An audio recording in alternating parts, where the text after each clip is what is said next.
Negroes and Hebrews, oil-filled disciple here. Got cut off on that last video. We were talking about the plagues, famines, and diseases. And so this will be a part 2 of that. I may break this into a couple of parts so it's not an hour and a half long. I've got a lot to talk about. So, in the first video, I was explaining that right now we're missing the luxuries on the shelves.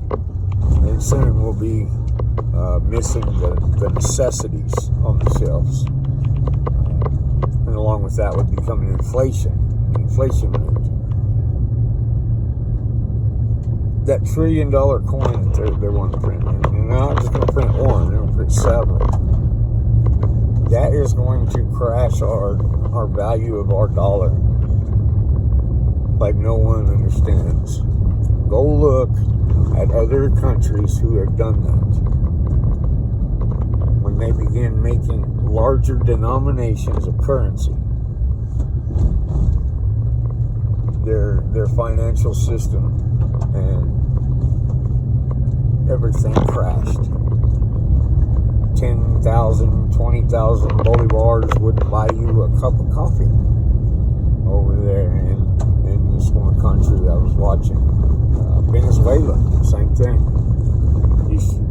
They at one time was one of the most prosperous and luxurious countries in North America. They went to socialism, went into debt, hyperinflation, began printing higher denominations of money, to the point where now the people are just in bread lines, and they wait all day, and sometimes by the time they get up to the distribution, the government's distribution, they're out for the day, and so they go home empty-handed, and then the next day they go back and try it again. It may be 2 or 3 days before they finally get them a loaf of bread. I don't know if it'll get that bad here in America, but it's highly possible. The rate of ignorance we're walking in right now, it's highly possible. And I'm not going to be the one waiting in the bread line. I'm going to keep myself protected, so I don't have to do that. I'm going to have plans, contingency plans, and contingency plans for my contingency plans. But anyway, that's Matthew 24, and that's the first thing that Yeshua starts talking about. Well, when you start running out of necessities, protein and nutrition that keeps us fed, well, then the disease begins to get more rampant.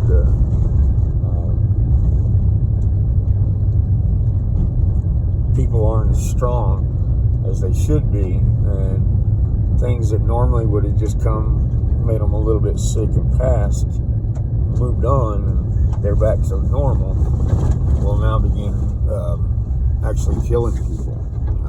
Because of the weakness of the body, the famine. Let me get this real quick. I'll do this. Gotta put a little oil in this thing.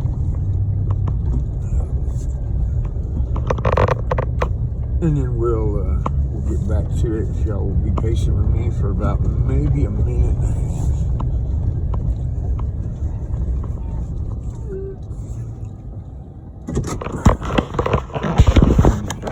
Set that up right there.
Okay, I'm back.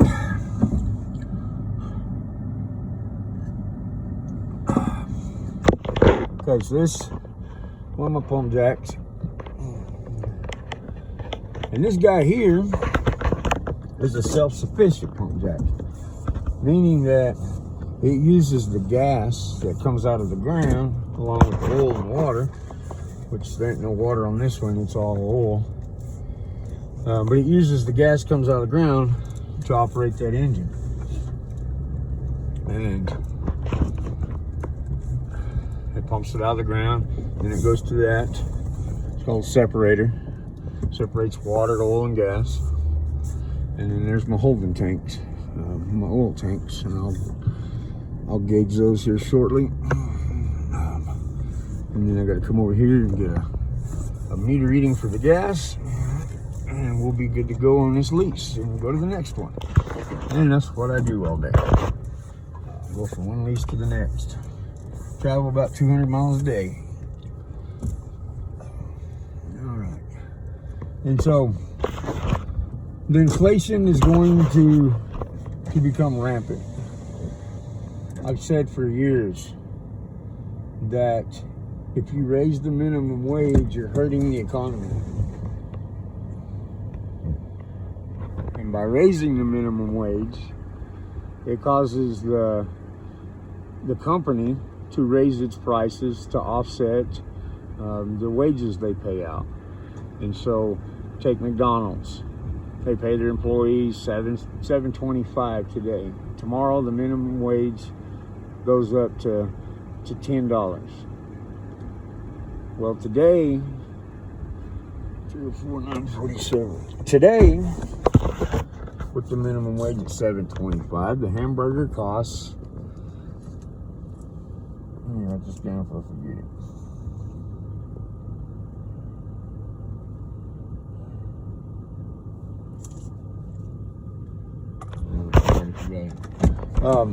Today the hamburger costs, let's say $4. Well, when they raise the minimum wage to $10 tomorrow, what you paid $4 or $5 today for that hamburger, it's going to be $6, $7, $8 for that hamburger. So in the long run, the employee makes more per hour, brings home probably not much more, because it's going to put them in a different tax bracket, and they're going to get charged more taxes, and they're paying more for the products that they have to buy, not only there at their workplace but everywhere else. 9:47.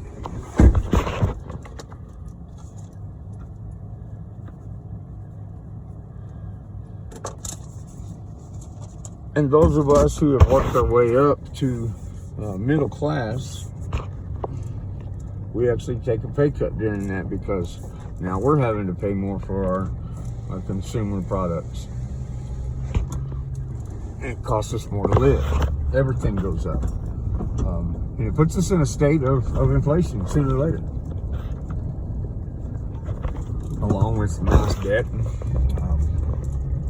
Now, I'm not a financial advisor. I don't play one on YouTube. I'm just telling you the facts. But look into this yourself. Okay, so what did Jesus say coming next? Plagues and famines and diseases. Let's look at it right quick. Matthew 24.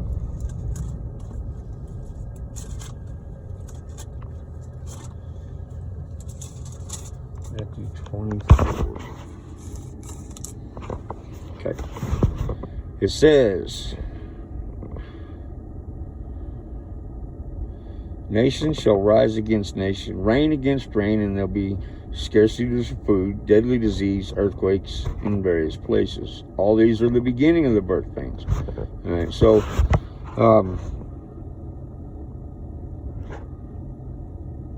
nation against nation. We've had that for a long time now. That nation against nation. That is ethnos against ethnos. That's black people against white people, and Italians against Irish and whatnot. That's already been been happening for a long time.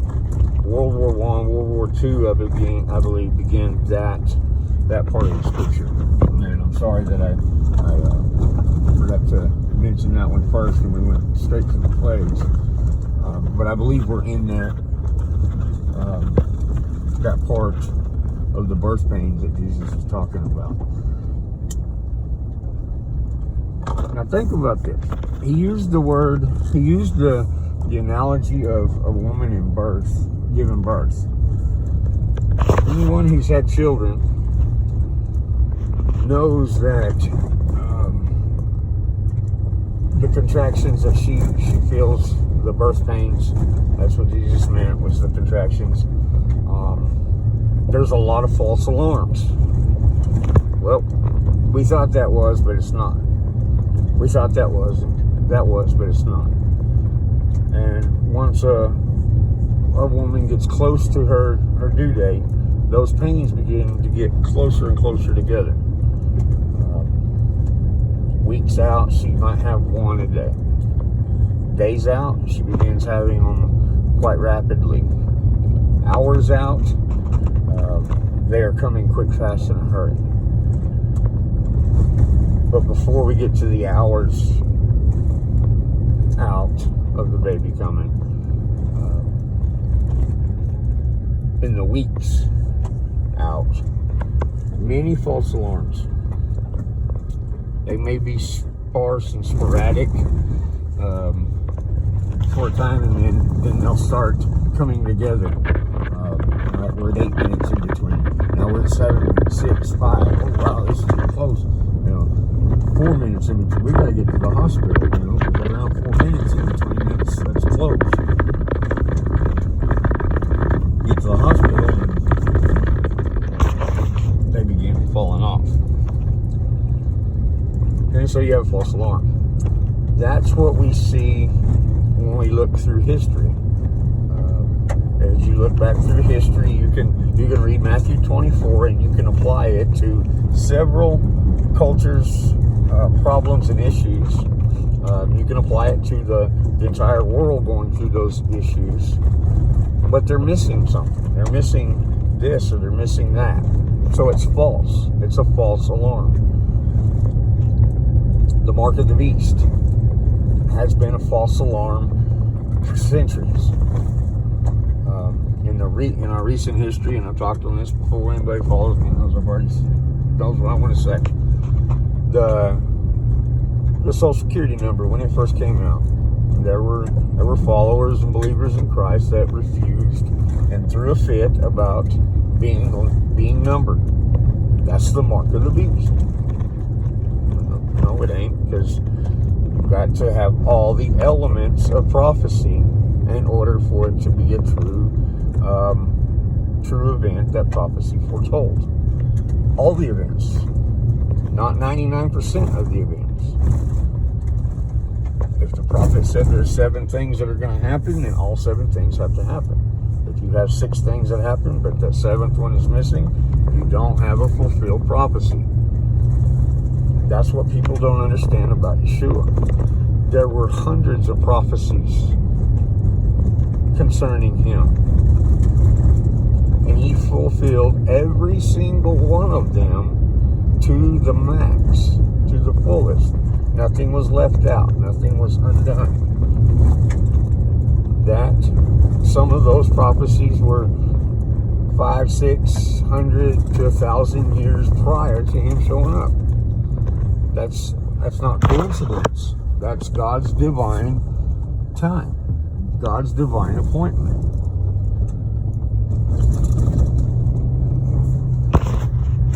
So when we look at these prophecies, we have to have all the elements. I know I'm kind of dragging this out, but I want you to get it. I need you to hear it, because so many people are jumping on the bandwagon that here we are, we're in the tribulation, and this Pokemon thing that everybody's being mandated and forced to take and quitting their jobs over. There's Pokemon sticker. It's not. It's missing elements. And we're going to get to the main main element that it's missing in just a second. But it's missing elements. It's not. But it is a conditioning tool by the enemy to get you used to it. Take 40 years ago. If someone said a bad word on TV or in a movie, everybody gasped. Ah! Well, they slowly introduced cursing and vile sexual explicit material slowly but surely until they desensitized the public. And the public became callous to it to the point where now you see people bare naked, and as long as they had their backs turned on cable TV, they'll show you the butt. Bare naked ass. Right there on national TV, cable TV. They haven't went to full frontal nudity yet, but they're not far from it. Pedophilia is beginning to become normal. No big deal. I think we're not too far from having pedophilia legalized. I've already seen signs and memes. Love knows no age. You know, when homosexual marriage was legalized, the slogan was, "Love knows no gender." Now it's love knows no age. We're not far from it. These pedophiles being able to do what the hell they want. That's sick and twisted. Now that goes along with some other prophecies, not just stuck on Matthew 24. Romans chapter 1. There's a long list of behavior, abominations, and the Lord saying that He will hand those people over to a reprobate mind.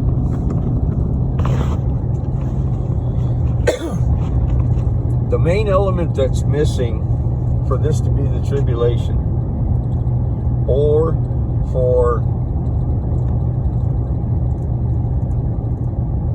anything to be the mark, no, it's not the rapture. You're not going to have no rapture. You're not going to see it. When Yeshua comes, Revelation 19, when He comes on His white horse, name that no one knows, a sword protruding from His mouth to slay the wicked.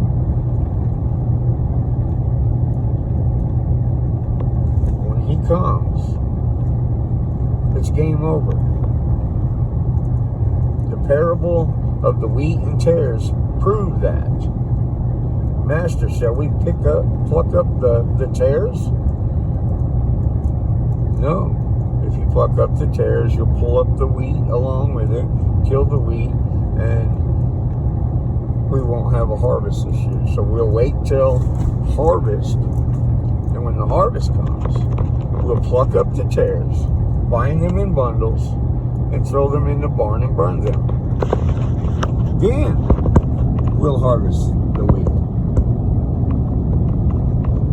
That parable, the field is the world. The wheat are the people of Yeshua. Those who have redemption and salvation. And the tares are the children of the wicked one, of Satan, Hasatan. Who gets plucked up first, bound, and burned? The evil ones. So, begging for the rapture to come and you being taken in the middle of the night, it's not real wise.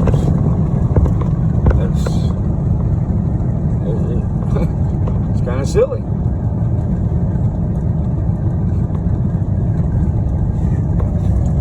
So, back to Matthew 24.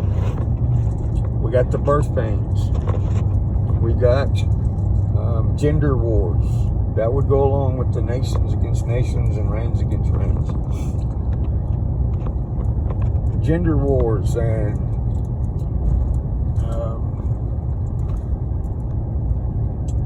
those who wear a mask and those who won't. Those who will get the Pokemon sticker and those who won't. That's classified as nations, ethnos. All of that across the world has proven that the birth pains are getting closer and closer together. But after he says that, then at the end, he says, when the abomination of desolation stands in the holy place, and that means standing in the holy place, proclaiming to be God. Go to Revelation 13, that abomination of desolation, claiming to be God, standing in the holy place, is described in what's going to happen. And that is, he will require all, small and great, rich and poor, to worship him. And those who won't will die. Those who will not receive his mark, his distinguished mark. He's got to appear. 2 Thessalonians. It says none of this will happen until the abomination of desolation shows up. So until we recognize and see the abomination of desolation, we're just dealing with birth pains. We're dealing with false labors. But as those intensify, that's the trial and tribulation we're going to begin dealing with. I don't believe in a 7-year tribulation. Times, and half a time. I don't believe it's speaking of 3.5 years. I believe it's talking about his appointed times. Because Yeshua in the flesh fulfilled the first 4 of the 7 appointed times. Physically fulfilled them. He died on Passover.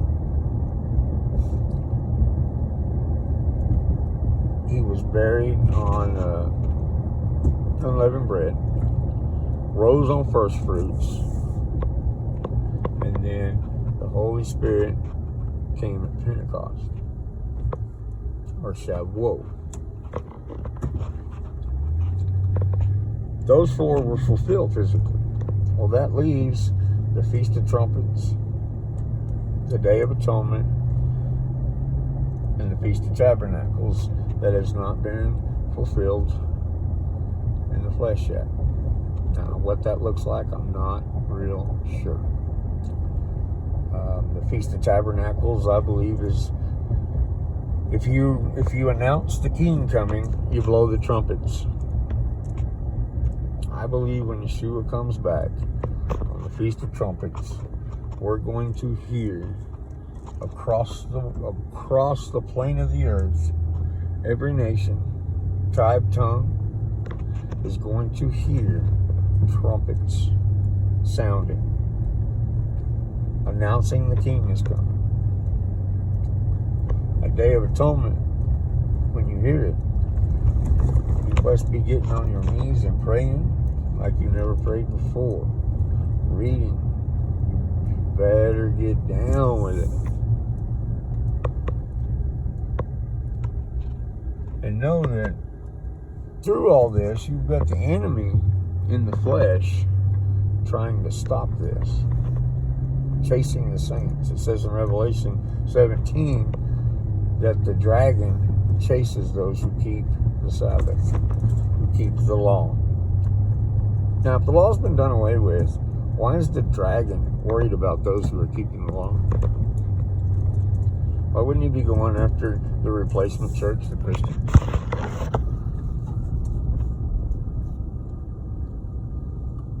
Oh, that's right. They're raptured up. They're out of the way. Whatever.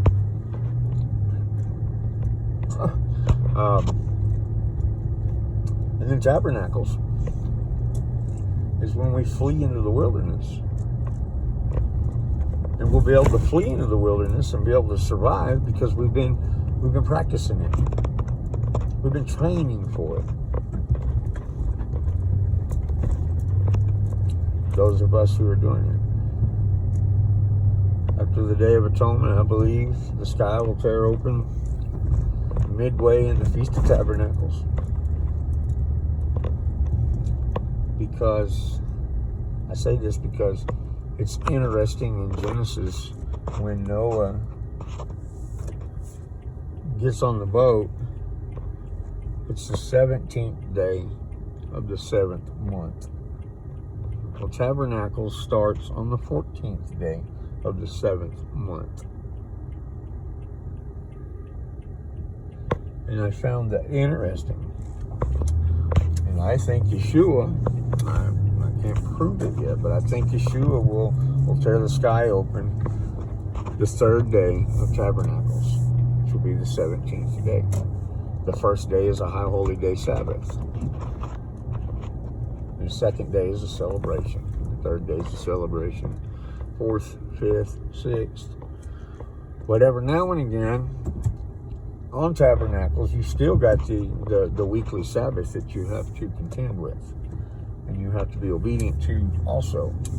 Last year, it was a double whammy. You had 2 Sabbath days in a row.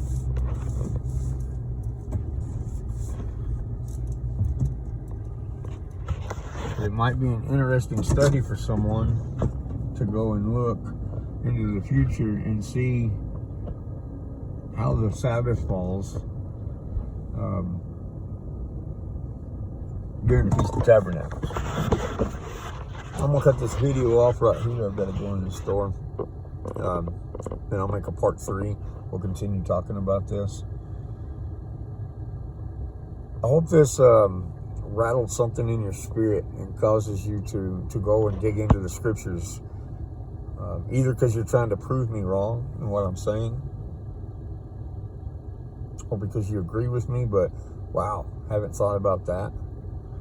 I hope it encourages you to open your eyes and look around in the world, especially the immediate influence, your immediate sphere of influence.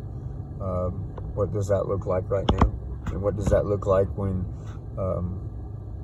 bread is $8 to $10 for a loaf of bread? What does it look like where you live? And think about that. What are you going to do in order to stand in the bread line and get the government's handout? You have to have a piece of paper that says you've been Pokemoned. That ain't going to work, is it? Think about it. Y'all be blessed, be encouraged, and always be frustrated. This is Oil-Filled Disciple, and I'll catch y'all on the next ride.